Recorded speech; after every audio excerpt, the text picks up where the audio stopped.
हल षष्ठी का पर्व कृष्ण जन्माष्टमी के 2 दिन पहले पड़ता है। शास्त्रों के अनुसार इस तिथि पर भगवान कृष्ण के बड़े भाई बलराम का जन्म हुआ था।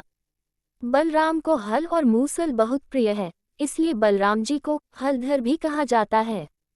उन्हीं के नाम पर इस त्योहार का नाम हल षष्ठी पड़ा। हल षष्ठी के व्रत में कथा सुनना बहुत शुभ माना जाता है। आइए हल षष्ठी व्रत कथा विस्तार से जानते हैं। प्राचीन काल में एक ग्वालिन थी जो गर्भवती थी और उसका प्रसव काल बहुत निकट था। एक तरफ ग्वालिन अपनी प्रसव पीड़ा से व्याकुल थी, तो दूसरी ओर उस पीड़ा में भी उसका मन गाय भैंस का दूध बेचने की तरफ लगा हुआ था। ग्वालिन सोचने लगी कि अगर मेरा प्रसव हो गया तो फिर ये दूध बेकार हो जाएगा। इसलिए ग्वालिन फटाफट उठी और सिर पर दूध दही की मटकी रखकर बेचने के लिए निकल गई। रास्ते में उसकी प्रसव पीड़ा बहुत बढ़ गई। वह झरबेरी की ओर में चली गई और वहां उसने एक पुत्र को जन्म दिया। बच्चे को जन्म देने के बाद भी उसका मन दूध दही आदि चीजों को बेचने में लगा हुआ था, तो वह बच्चे को वही कपड़े में लपेटकर छोड़कर और गांवों की ओर दूध दही बेचने चल दी। संयोग से उस दिन भाद्रपद मास के कृष्ण पक्ष की षष्ठी तिथि थी, यानी हल षष्ठी तिथि थी। गाय भैंस के मिश्रित दूध को उसने भैंस का दूध बताकर पूरे गांव में बेच दिया।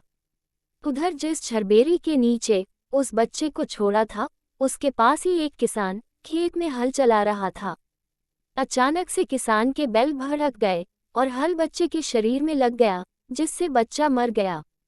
मरे हुए बच्चे को देखकर किसान बहुत दुखी हुआ और उसने हिम्मत से काम लेकर उसी झरबेरी के कांटों से ही बच्चे को टांके लगा दिए और वहीं छोड़कर चला गया।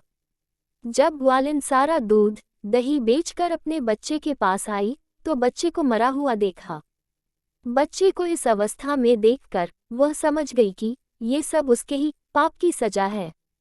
मन ही मन अपने आप को कोसने लगी कि अगर झूठ बोलकर दूध ना बेचा होता और गांव की महिलाओं का धर्म भ्रष्ट ना किया होता तो मेरे बच्चे की ये दशा ना होती। उसने गांव वालों को सारी सच्चाई बताकर प्रायश्चित करने के बारे में विचार किया। ग्वालिन तुरंत उठी और गांव की महिलाओं को सारी बात बताकर माफी मांगने लगी और इस करतूत के बाद मिले दंड के बारे में बताने लगी। गांव की महिलाओं को ग्वालिन पर रहम आ गया और उस पर रहम खाकर क्षमा कर दिया और आशीर्वाद दिया। जब ग्वालिन गांव से निकलकर वापस अपने बच्चे के पास पहुंची तो उसका बच्चा जीवित हो गया था। उसने ईश्वर का बहुत धन्यवाद किया और आगे से फिर झूठ ना बोलने का प्रण लिया। इस तरह षष्ठी माता की कृपा से ग्वालिन का बच्चा जीवित हो गया। षष्ठी माता ने जिस तरह ग्वालिन पर कृपा किया, उसी तरह हम पर भी कृपा करें। बोलो षष्ठी माता की जय।